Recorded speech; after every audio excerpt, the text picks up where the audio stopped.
En este vídeo trataremos el tema de la electronegatividad. La electronegatividad es la capacidad que tienen los átomos de atraer electrones. Es decir, los átomos lo que quieren es ser el gas noble siguiente o anterior a él.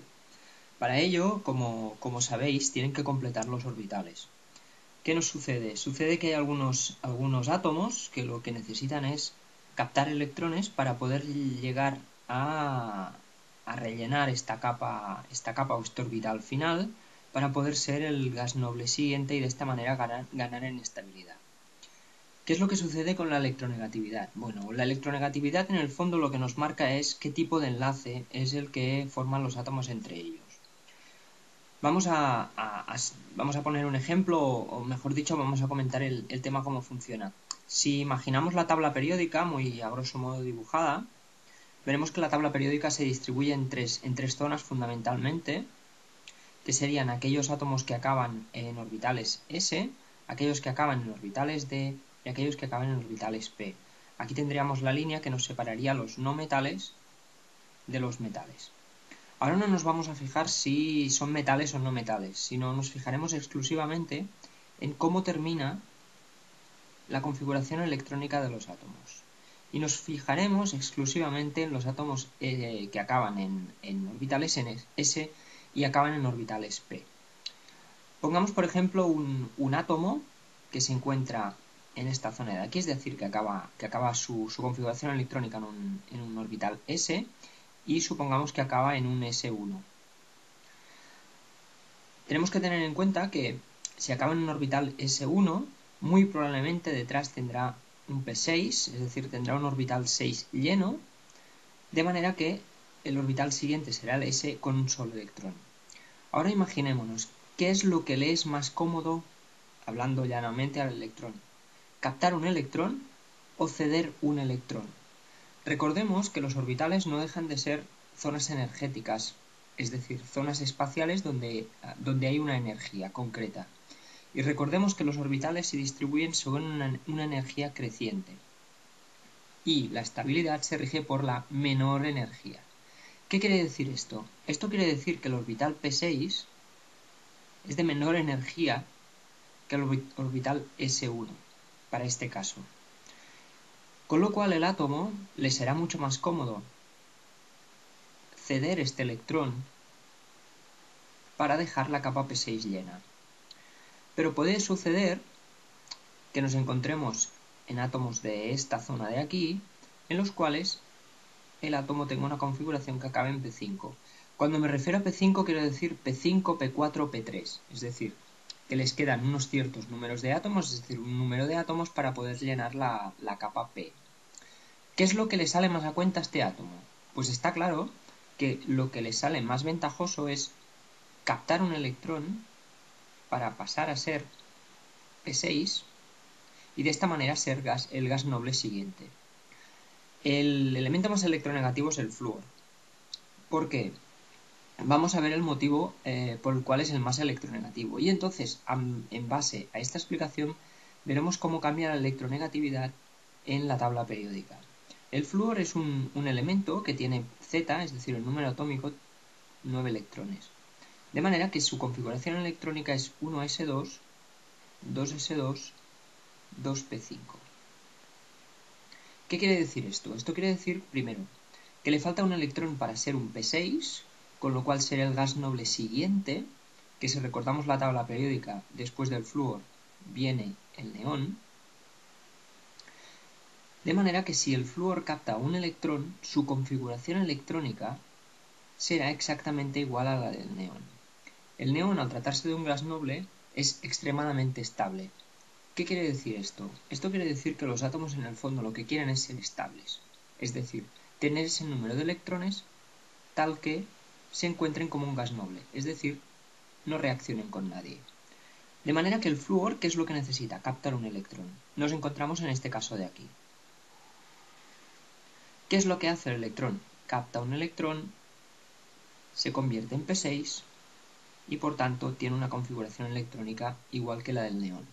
Pero cuidado, recordemos que configuración electrónica es exclusivamente de electrones, no de protones. ¿Qué quiere decir esto? Esto quiere decir que el flúor tendrá la cantidad de electrones igual que la que tiene el neón, pero tendrá un protón menos, porque tendrá 9 protones en vez de 10 protones. ¿Qué es lo que hace que el flúor sea tan electronegativo?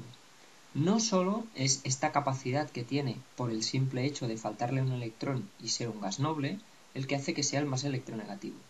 Otro aspecto que hace que sea el más electronegativo es su tamaño. El tamaño del flúor es pequeño en comparación con otros elementos de la tabla periódica, evidentemente, por el simple hecho de que tiene solo 9 protones y 9 electrones. Pero imaginémonos que todos los protones estén juntos de manera que tenemos un núcleo formado por 9 protones, los unimos todos, tenemos un núcleo positivo y una serie de electrones girando a su alrededor. Cuanto más pequeño sea este átomo, evidentemente la fuerza electrostática que ejerce el núcleo sobre los electrones será mucho mayor, ya que recordemos que la fuerza electrostática es inversamente proporcional al cuadrado de la distancia que separa las cargas eléctricas. ¿Qué quiere decir esto? Muy simple, quiere decir que el tamaño del flúor hace que la fuerza que ejerce el núcleo sobre los electrones es muy elevada, con lo cual le es muy fácil atraer y retener un electrón. Ambas características, es decir, el hecho de faltarle un electrón y su tamaño, es decir, la capacidad del núcleo en atraer electrones, hace que el flúor sea el elemento más electronegativo de la tabla.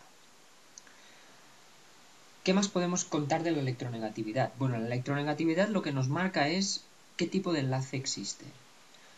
¿Cómo lo podemos ver esto? Imaginémonos una molécula o un compuesto químico formado por un elemento de esta zona de la tabla periódica y otro elemento de esta zona de la tabla periódica, es decir, elementos con electronegatividades muy diferentes. Porque la electronegatividad crece de izquierda a derecha y de abajo hacia arriba, que esto nos lo habíamos olvidado. Es decir, este es el sentido de crecimiento de la electronegatividad. ¿Qué quiere decir? Quiere decir que el sodio, es decir, el que se encuentra aquí, es el menos electronegativo de la tabla. Evidentemente, como hemos dicho antes, cualquier átomo que acaba en S1 le es mucho más cómodo ceder un electrón que no captar un electrón, porque el nivel P o el orbital P anterior es de menor energía. Ahora imaginémonos que cogemos un elemento muy poco electronegativo, como podría ser el sodio, y un elemento mucho más electronegativo, como el cloro. Todos sabemos que el compuesto que se forma es el cloruro sódico. El cloruro sódico es un compuesto iónico. El motivo de que sea un compuesto iónico es esta diferencia de electronegatividad. ¿Por qué? Sencillamente porque el sodio tiene tendencia a ceder su electrón, mientras que el cloro tiene tendencia por su alta electronegatividad a captar el electrón. Esta cesión y atracción o captación del electrón es el que forma el enlace iónico. Es el típico de todas las sales.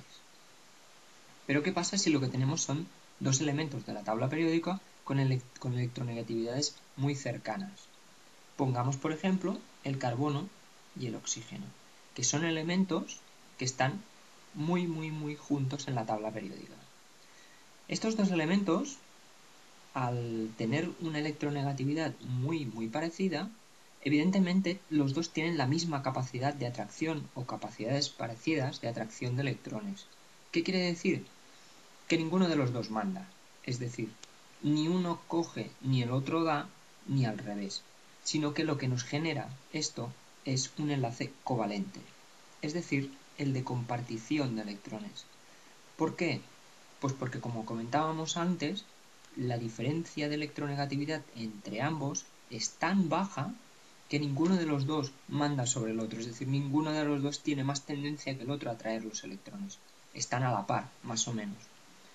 ¿Qué quiere decir esto? Esto quiere decir que elementos de la tabla periódica cercanos formarán enlaces covalentes, mientras que elementos muy alejados en la tabla periódica formarán compuestos iónicos. Otro ejemplo que podemos tratar es el ejemplo del agua. El agua está formada por hidrógeno y oxígeno, y el oxígeno tiene una alta electronegatividad. La alta electronegatividad hace que atraiga hacia sí los electrones del hidrógeno. Con lo cual, si lo que tenemos es la molécula de agua, que es esta, recordemos que tiene un ángulo aquí de la molécula. ¿Qué es lo que sucede? Sucede que los electrones del hidrógeno se los queda, entre comillas, el oxígeno. Con lo cual tenemos carga negativa. El hidrógeno, al perder el electrón, queda con un déficit de carga negativa, o lo que es lo mismo, con más energía, con más carga positiva. Y esto lo que nos lleva es a un dipolo. Un dipolo es aquella molécula en la cual existe concentración de carga negativa en un extremo, concentración de carga positiva en otro extremo. Esto nos indica que la molécula es polar. En cambio, una molécula como el CO, en el cual ambos átomos comparten electrones y por tanto ninguno de los dos cede ni el otro atrae o capta, son moléculas apolares. Es decir, el concepto de polaridad-apolaridad en las moléculas depende exclusivamente de la diferencia de electronegatividad entre los átomos que forman la molécula o el compuesto. Creo que con esta explicación y estos ejemplos que hemos ido dando, queda bastante claro el concepto de electronegatividad.